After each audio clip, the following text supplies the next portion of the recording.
বৃহস্পতিবার দুপুরে মুর্শিদাবাদ জেলার ভরতপুর ১ ব্লক আলুগ্রাম গ্রাম পঞ্চায়েতের উদ্যোগে আয়োজিত হলো বার্ষিক গ্রাম সভা।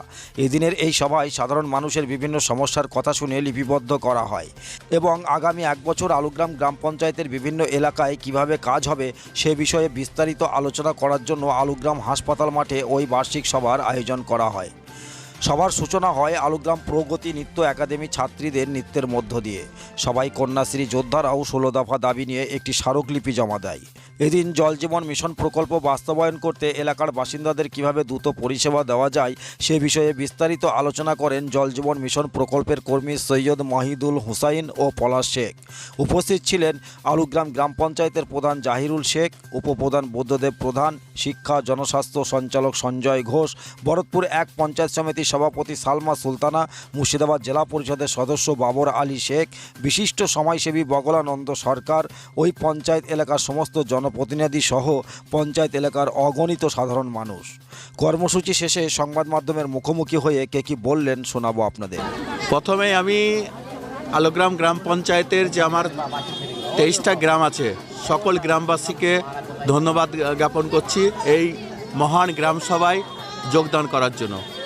কেননা এই গ্রাম সভা একটা মহান উদ্দেশ্য, কেননা ২০২৪-২৫-এর যে প্ল্যান, মানে যে সারা বছরে যে কি আমরা পঞ্চায়েত কি করব না তার একটা রূপরেখা তৈরি হয়। সেখানে আমি দেখলাম আমার ২৩টা গ্রামের অসংখ্য জনসাধারণ এই গ্রাম সভায় হাজির হয়েছে এবং এখানে যে রাস্তা অসম্পূর্ণ কাজ আলুগ্রাম গ্রাম পঞ্চায়েতের রয়ে গেছে সেই কাজগুলা যাতে সুস্থভাবে হয় তার একটা সুস্পষ্ট রূপরেখা আজকে আমরা এই গ্রাম সভায় শপথ হিসাবে নিলাম এবং যাতে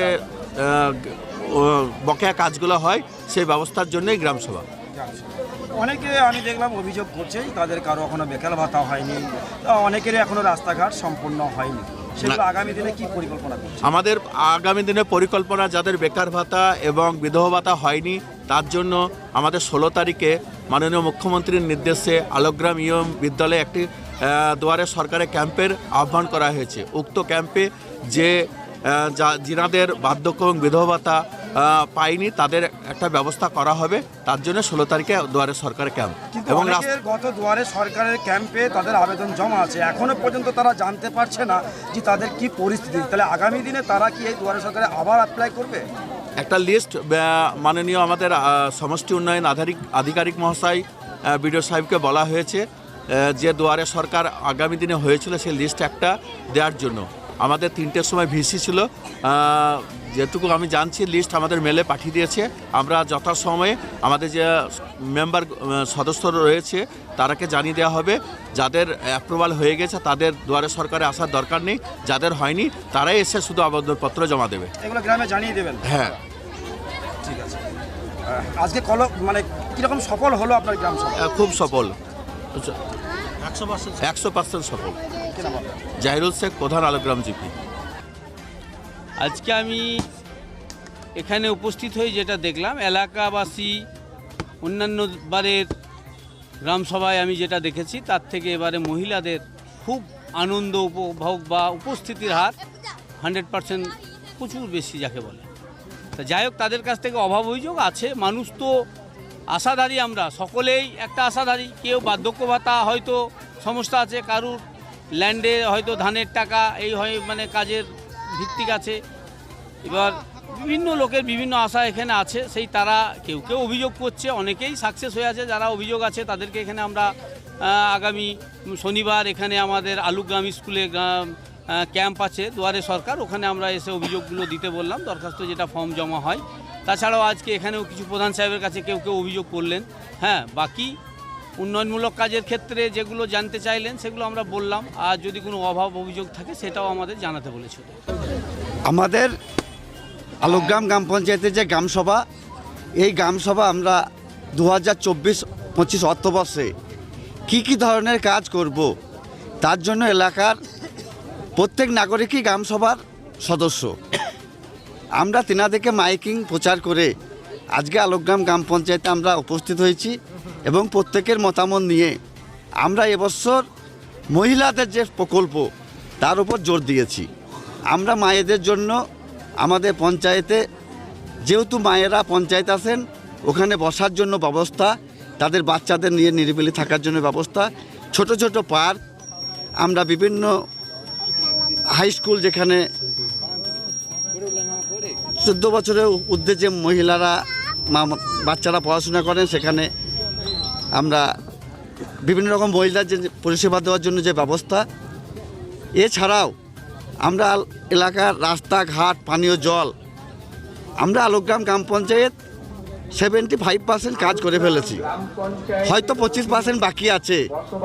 আমরা সেই সমস্ত কাজ করার জন্য এলাকার সাধারণ মানুষ, অঙ্গনারী কর্মী, আশা কর্মী থেকে শুরু করে আমাদের জিপিএফটি যে টিম, সেই টিমকে নিয়ে আমরা একসঙ্গে সেই পরিকল্পনা রূপায়ণ করার লক্ষ্যেই আজকে আমাদের এই গ্রামসভা। আমরা গত বেশ কিছুদিন আগে আমরা দেখেছিলাম মদনপুরের একটি মানে সুস্বাস্থ্য কেন্দ্রে যারা বাচ্চাদের মানে হওয়ার পরে যে টাকাটা পায় তারা পায়নি, তার জন্য বিক্ষোভ দেখিয়েছিলেন। তো স্বাস্থ্য দপ্তরের পক্ষ থেকে বলা হয়েছিল সেটা নাকি টাইম ওভার হয়ে গেছে, সেই টাকাটা পাওয়া যাবে না। এই বিষয়ে আপনারা কি বলবেন বা কী ব্যবস্থা নেবেন? আমাদের গ্রাম পঞ্চায়েতের তরফ থেকে বা স্বাস্থ্য দপ্তরের আমাদের যারা এএনএম আশা দিদিমণিরা আছেন, ওনাদের তরফ থেকে কোনো গাফলতি ছিল না। তার কারণ করোনার সময় কেন্দ্রীয় সরকার এই প্রকল্পে টাকাটা দেন।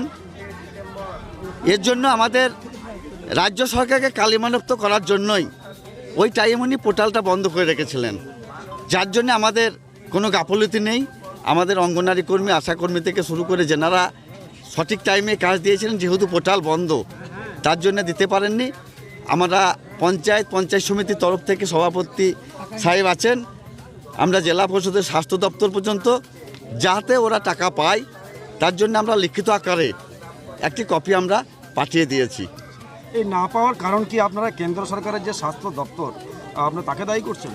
আমরা স্বাস্থ্য দপ্তরকে দায়ী করছি না, আমাদের পশ্চিমবাংলাকে বঞ্চিত করার জন্য কেন্দ্র সরকারের যে চক্রান্ত, সেই চক্রান্তকে আমরা দায়ী করি।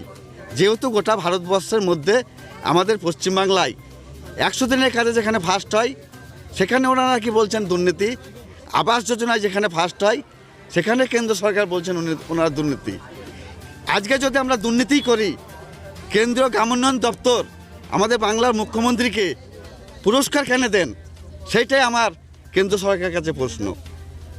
কি নাম আপনার? আমার নাম সঞ্জয় ঘোষ, আমি আলোকগ্রাম গ্রাম পঞ্চায়েতের শিক্ষা জনস্বাস্থ্যের সঞ্চালক। মোবাইল ফোনের জগতে একটি ঐতিহ্যবাহী নাম, Rony telecom. Roni telecom, Roni telecom. দামি কোম্পানির উন্নত টেকনোলজির Android mobile handset, Oppo, Samsung ও যে কোনো স্মার্টফোন পাবেন।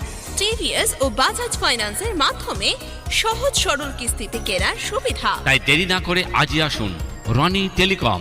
Roni telecom, Roni Telecom. বিশেষভাবে মনে রাখবেন, আমাদের এখানে রয়েছে পুরাতন মোবাইল দিয়ে নতুন মোবাইল কেনার দারুণ সুযোগ। মনে রাখবেন, প্রতিটি জিনিস পাবেন ন্যায্য মূল্যে রনি টেলিকমে। কাজেই আর দেরি নয়, আপনার মনের মতো মোবাইল হ্যান্ডসেট কিনতে আজই চলে আসুন রনি টেলিকম। রনি টেলিকম, ভরতপুর বাজার, আলিয়া হাই স্কুলের সন্নিকটে, ভরতপুর, মুর্শিদাবাদ। আমাদের কন্ট্যাক্ট নম্বর 8170880880। রনি টেলিকম আপনাদের জানাই আন্তরিক শুভেচ্ছা ও সাদর আমন্ত্রণ।